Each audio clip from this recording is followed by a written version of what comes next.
Do you remember what Shakespeare said about the sharpest, sharper than the teeth of a serpent? No? Do you know Shakespeare? You don't know Shakespeare? Who among you knows Shakespeare? Oh, you barely know him? Okay, you don't. This is Australia. This is not Great Britain, so it's okay. But Shakespeare wrote a play entitled King Lear. And a part of that, wherein King Lear said, an ungrateful child is sharper than the teeth of a serpent. An ungrateful child is sharper than the teeth of a serpent. A serpent can bite your arm, but an ungrateful child can pierce through your heart. Am I right or am I correct?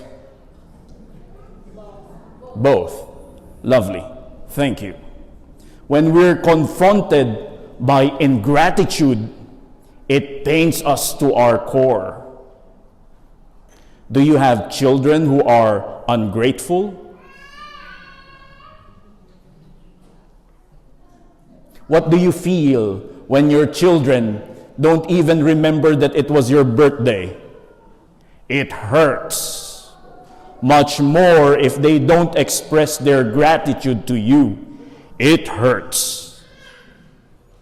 But I would like to paraphrase my question. When were those moments wherein you were the ungrateful child?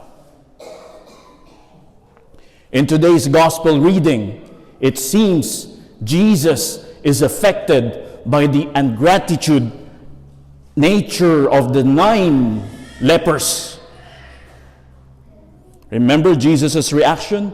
He was looking for the 9 lepers whom he healed. How come a foreigner, only a foreigner, a Samaritan, came to say thanks to him? I don't think I will blame the 9 lepers. Because what was Jesus' instruction? Go to the priests. They were just obedient.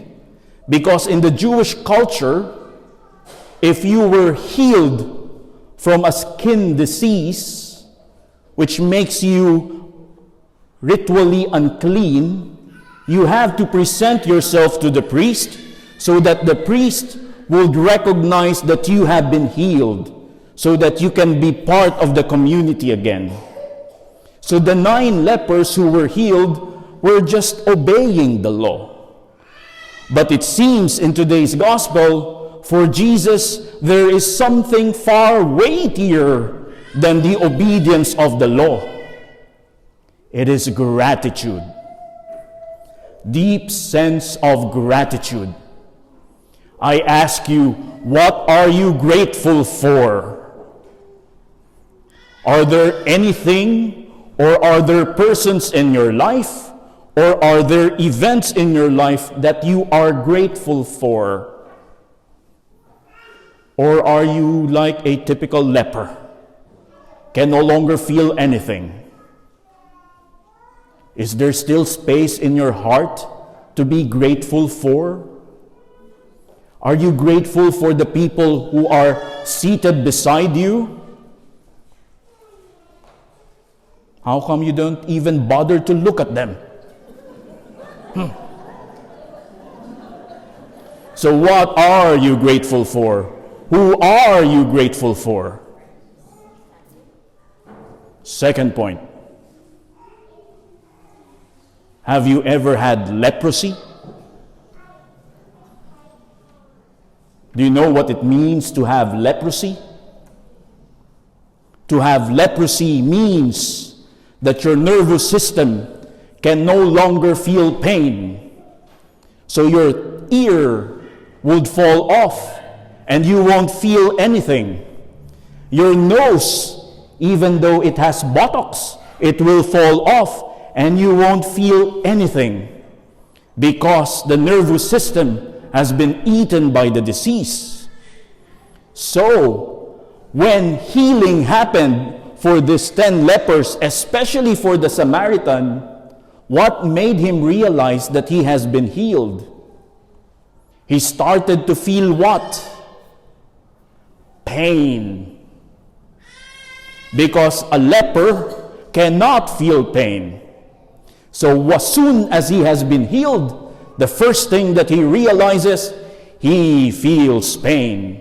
And when he felt pain, what did he do? He ran to Jesus, fall prostrate in front of Jesus, and said, "Thank you for healing me." I ask you, in your experience of pain, have you been grateful to God for that? When you felt pain in your life, is it something that you ought to be grateful for? I must say yes, because our pain reminds us of our humanity. Our pain reminds us of our capacity and capability to love. I ask you, who can only hurt you? Can I hurt you? I can never hurt you, because most of you don't even know me. Only those people whom you love can hurt you. And if you feel pain because they've hurt you, because you love them. And will you be able to say, "Thank you, God, for the pain that you're experiencing"? Will you be able to say, "Thank you, God, for the suffering that you're experiencing"? Because it seems in today's gospel reading, Christ has revealed to us that even in our suffering, we can be grateful. Some of the parishioners, every time that they will ask me, "How am I doing?" I will usually respond with these expression, "I'm still alive." The very fact that we are alive is blessing. And by occupying a specific space and time, we will feel pain. Every time we fall in love, we will feel pain. We experience pain because it's part of our humanity. So two things. What are, who are, and what events in your life are you grateful for? And in your experience of pain and suffering, say, "Thank you, God."